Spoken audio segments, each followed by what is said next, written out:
Welcome back everyone to 539. Today we're doing kind of a unique journey. Although we've done one like this before, it is one of the few that I've found. Today we are going to visit a cemetery that actually has been surrounded on both sides by a gravel quarry or a limestone quarry. And so instead of once again tearing the cemetery down, what they did is just built around it. And I don't really know where I'm supposed to park here.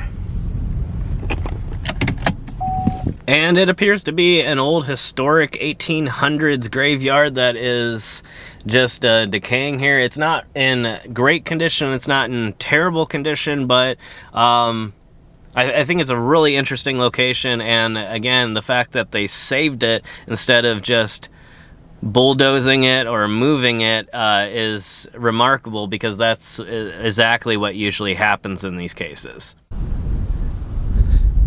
I'm not sure why there's that little entryway there, unless that's the only entryway now. I think you're supposed to go in up here.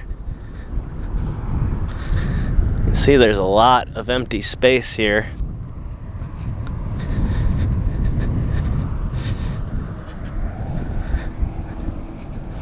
Oh, I can see one of the dump trucks coming now.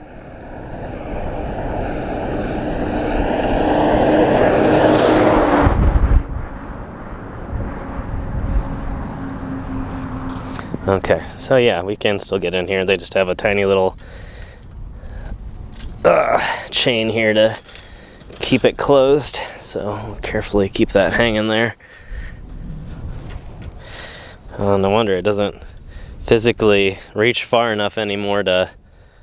Oh, maybe that wasn't for that. I don't know. It seems like that should have fit together. I don't see any signage. I will flash up the name of this place on the screen. I'm pretty sure it was listed on Google Maps. It looks like they added, obviously, the chain link fence in, and there is a historic fence, it appears, back there. Either that or it is the fence denoting the boundary to the private property, which is the limestone quarry. So, yeah, wow, that's very faint there. I cannot see. I can see where the date should be, right there. But,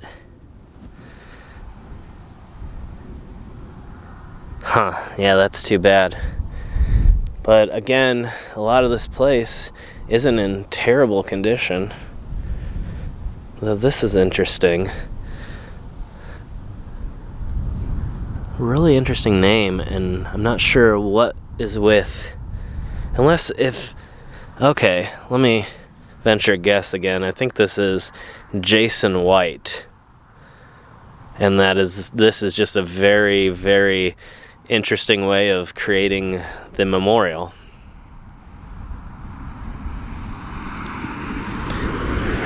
That would be at least my best guess. I don't think there's any other explanation for it though. But the 1830s here, and then for Jason here, it looks like, I can't tell, 1817 maybe. That may not be accurate though.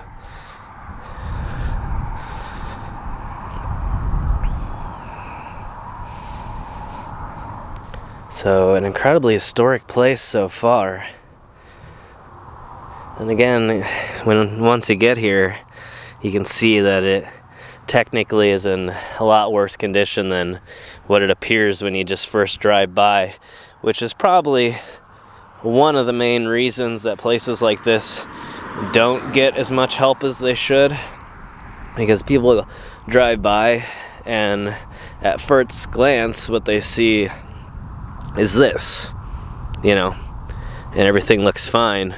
But then when you get close up and you start seeing, you know, stuff like that there, and then more memorials here, and cracks, and obviously this entire row, which would be visible from the road obviously, but again, it not being able to see some of it because it's so buried definitely gives a false assumption about the site. And there's looks like Civil War veteran right here, a Sanford Wilson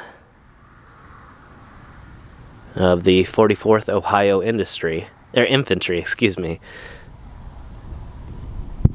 And I'm not sure on that rank if that's colonel or what. I see CO period D period. So if you're a military person, let me know, because I'm not really sure what that denotes.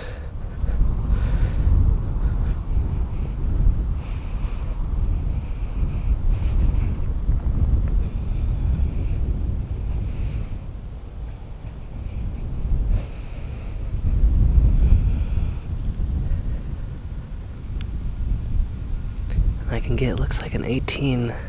Oh man, I don't know. It's so hard to tell. And then you can see again here, so much work was placed into putting either a Bible verse or some poetry or something like that in there, and then for it to get worn away and then buried like this, which again, it's not cracked. That's just mud that is covered up to that point, so it could be easily lifted up and placed back. Well, I don't know if easily is the word, but it's not impossible by a long shot.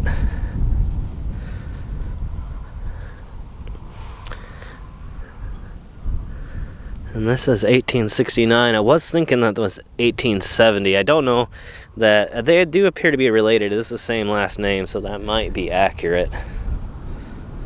You can see how kind of deep this is. It's about hand length deep, and so driving by, it would be nearly impossible to spot all of that destruction.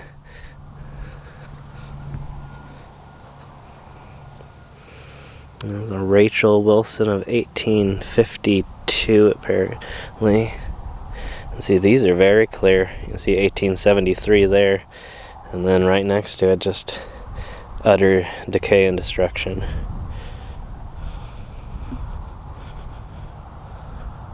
But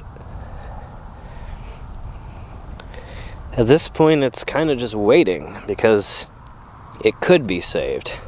Even this right here, which is very shallow depth engraving, has still survived all the winters, all the snow, the rain, and that's amazing.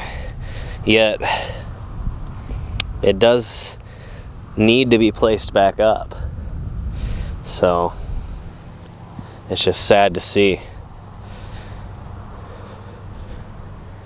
And I don't know how well you can pick up on it, but there's literally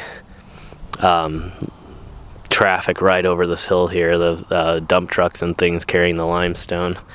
So we're like feet away from their daily operation.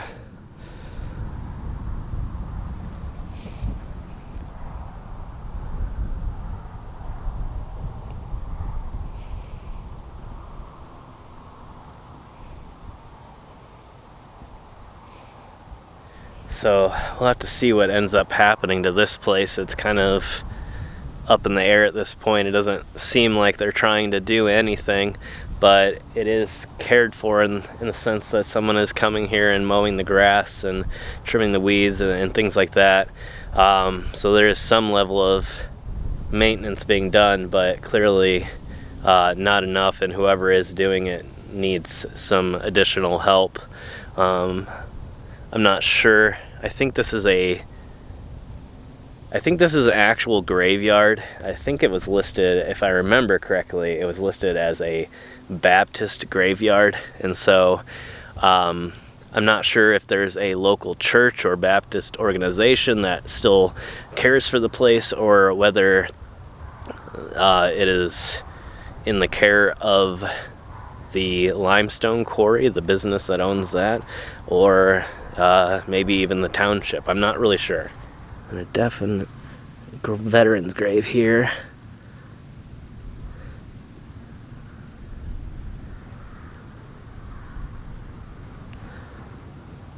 Another, it looks like CO period A period instead of D. Maybe that's a class. But I always thought the classes were first class, second, I don't know. But I'm not very knowledgeable about that. So, again, if there's someone else that is more knowledgeable, feel free to translate some of these terms that we're finding.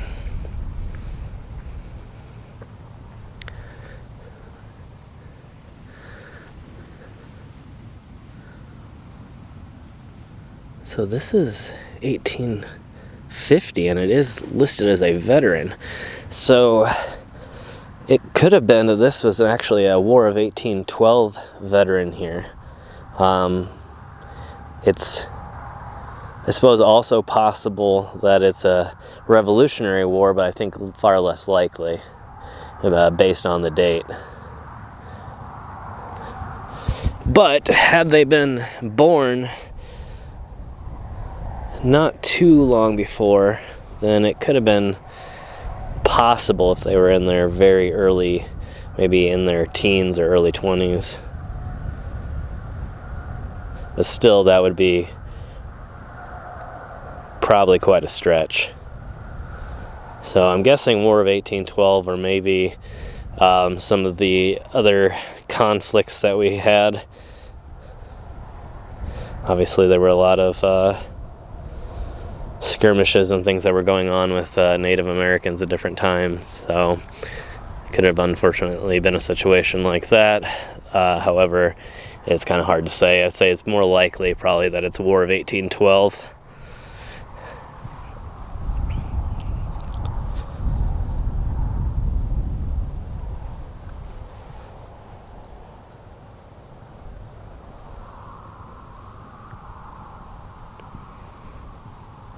And as you can see, I'm not sure exactly when the series is going to come out, or the episode's going to come out, but I just found one exactly like this down the road, and it appears to be turned at nearly a 45-degree angle. This one's slightly different. It's slightly a harder angle, but I'm not sure exactly why they get turned at angles in between rows. It seems to be almost symbolic, but I'm not sure what the symbolism is.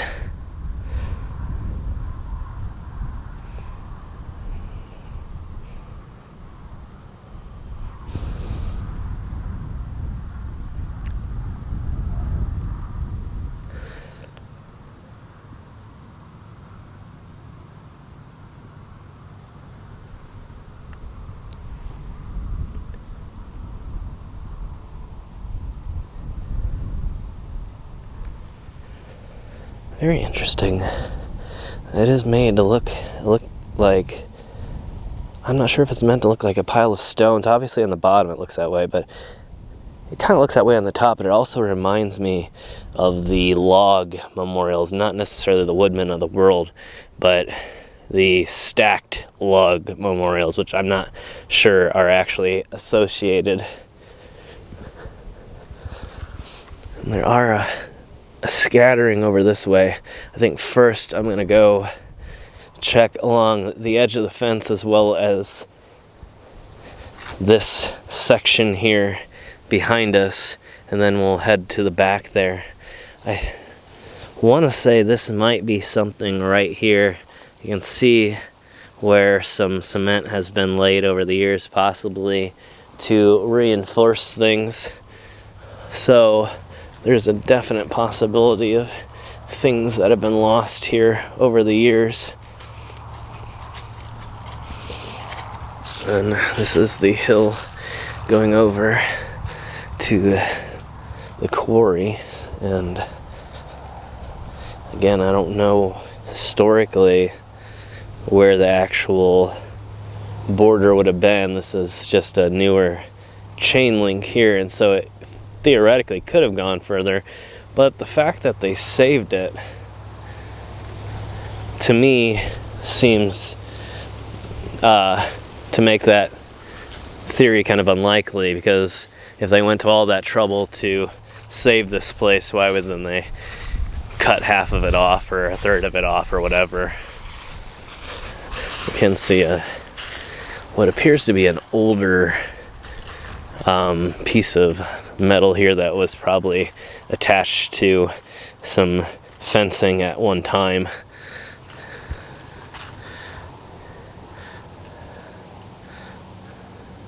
But I don't see any other evidence of that anywhere else, other than there is another post in the corner there.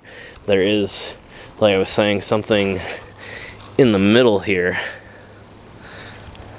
some sort of wooden post, and it looks like there's a section marker.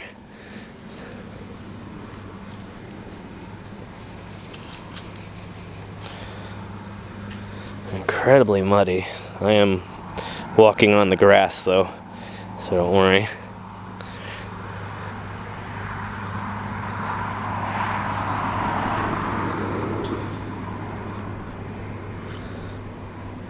Yeah, it's interesting that this whole thing, just these graves here are denoted. Maybe it's row B, I don't know. Maybe they were putting that there to mark the end of the row, but then again we do have this here, which could be in the row originally, or may just be a lost memorial that they have been unable to locate the original placement of. And there is something, a chunk of something outside the fence there. It doesn't immediately seem to be a memorial, but it's kind of hard to tell. You can see that there's a few of these scattered across, and I think these actually sort of like you can see right here may have been just sections of cement that were poured to support things, and for whatever reason that one's not in use. But this one specifically doesn't have the appearance of ever having a post in it, so it itself may be a little suspect and could be an original base stone. So another really unique name. I always find some of the coolest names. Nellie Condon Fluhart. I don't know if that's the exact pronunciation, but again, let me know if you've ever heard any of... Well, I've definitely heard Nellie, but otherwise, it's pretty unique.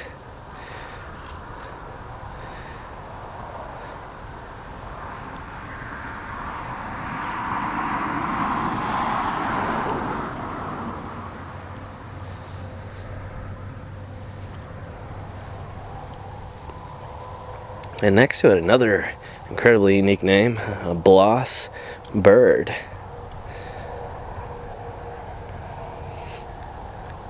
So I've never heard of the name Bloss either. That's 1820, well, excuse me, 1819 to 1906, and then his wife Ellen from 1820 to 1901. And then on the side is listed several other people. You see a Blossy bird from 1851 to 66, and Kate from 1848 to 1856, so I would guess those would be children. Well, I guess there's probably no guessing about it, honestly. Some incredible clouds out today. Really looks amazing. Two really tall structures here.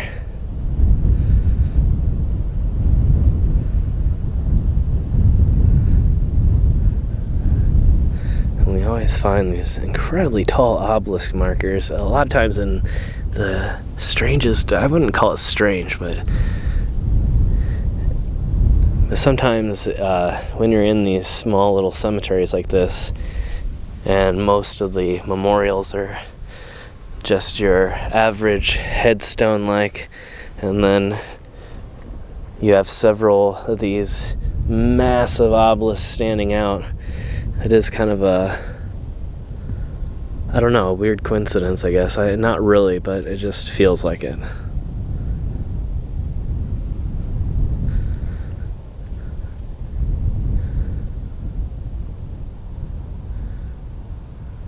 So this is to Elizabeth Hill, and I'm guessing her husband as well.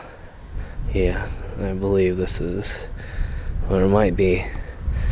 Let's see, what's the dates? 1850. Wait, what? Oh, to 1888. This could also be a child. Let's look again and see what the name was. Edmund, yeah, that's right. I've been seeing so many of these today that it's kind of throwing me for a loop. Wow, some areas of this place, the ground is so soft. It's almost kind of scary in a way. It feels like at any moment a part of it could give through to like some underground gopher hole or something.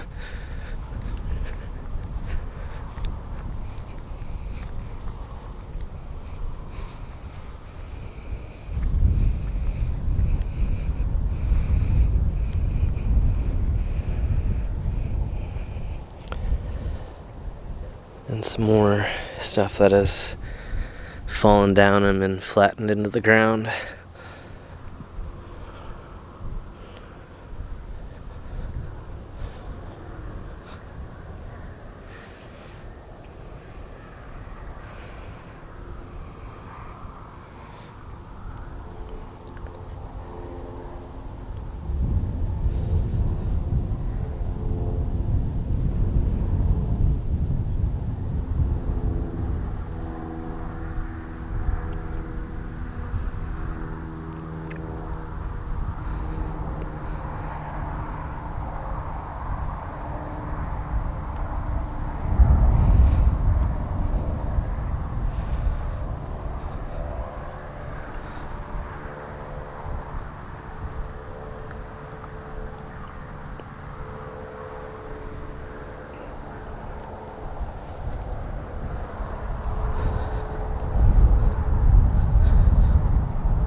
Quite a few Civil War veterans in this area, not just in this cemetery in general, but all over.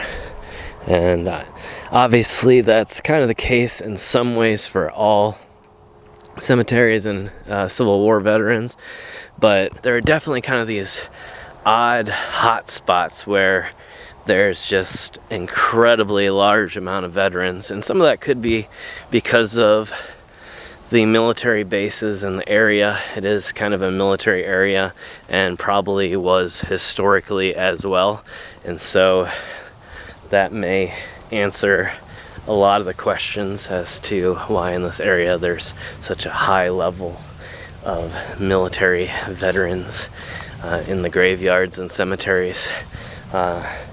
Because a lot of them probably at the time were already military people and living near the base, so it would make sense. And I'm not really seeing anything on the outside. It does appear that the edges have been fairly well cared for. I think there is some kind of sign back here. I can't tell what it is. Interesting.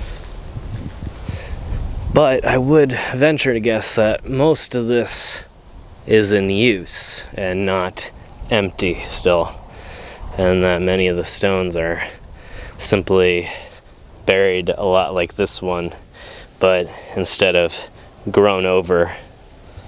And I'm sure that whoever is mowing is somewhat of the reason why these are not disappearing as quickly. So at least that is some little bit of good news for places like this.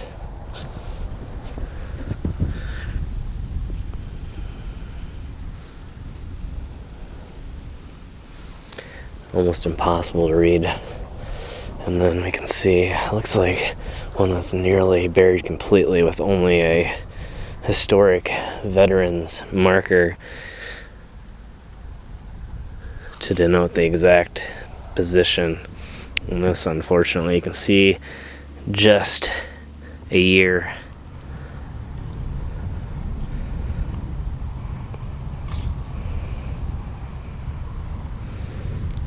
Looks like all I can make out is 1882,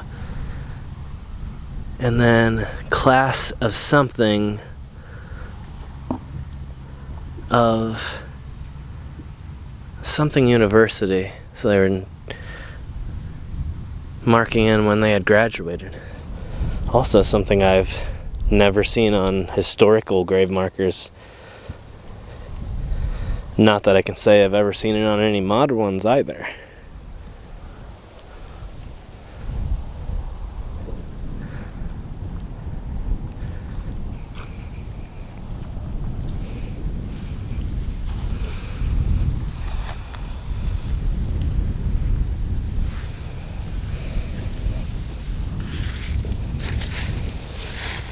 Oh wow, that's a lot larger than I thought it was. I'm having a hard time seeing it, but it does look like just a standard issue military memorial headstone. And moving forward down this row, not seeing much more that we can check out.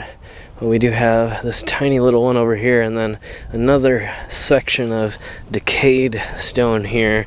It looks like it looks like what's remaining on top is just the base stone, and then we can see that the main section of the memorial is heading this way underground and needs to be dug up.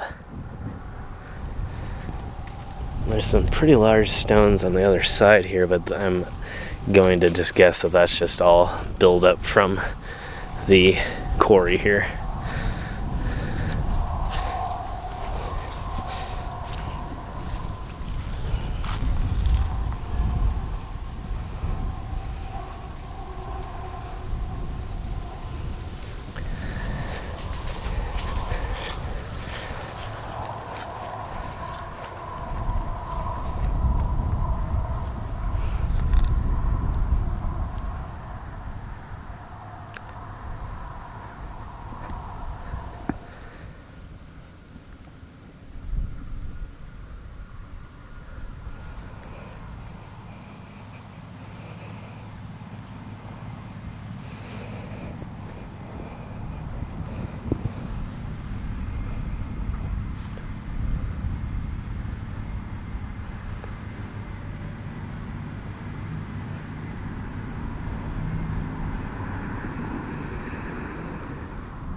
I'm not sure on this one. This one almost looks like, I'm not sure if there were some imperfections in the stone or if this has actually been hit with bullets. There's a lot of little marks all over, but it might be the stone. I'm not 100%. Let me know what you think. And then I think that this is the only one back here that we've missed. And it is another Civil War veterans memorial here, but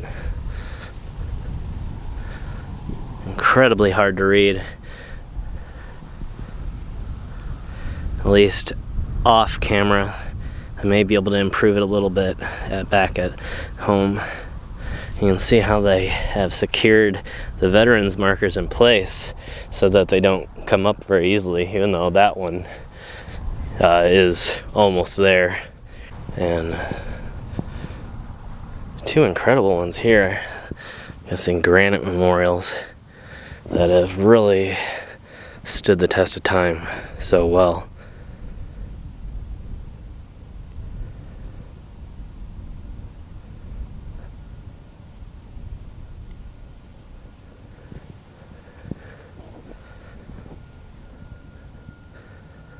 Looks like we have 1867 on there, and 18, I can't tell if that's 29?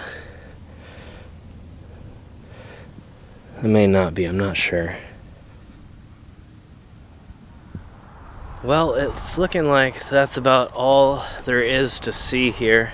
Clearly another place in just dire need of restoration and restoration dollars. So once again, to those of you out there who are able, make sure you donate some time and money to places like this so that they don't remain like this and can be forever available for people to visit and know the true meaning of the history that is in our books. So thank you so much for joining me today on this adventure. I appreciate you all being here. Make sure if this is the first time you've seen 539 Productions, you hit that subscribe button to see more of our bi-weekly adventures around the country.